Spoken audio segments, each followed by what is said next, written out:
Yo estoy mi compañero Iván y pues ahora vamos a enseñar el piso medio.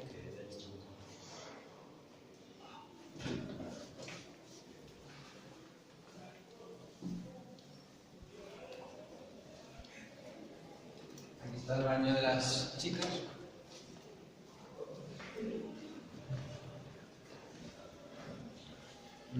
La aula de informática, los laboratorios.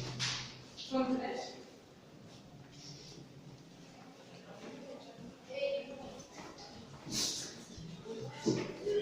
Desde aquí se puede ver.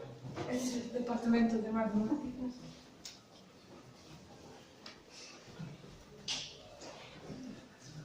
Esta es la jefatura de estudios. Esta es el baño de los profesores. Aquí es donde se piden todos los papeles.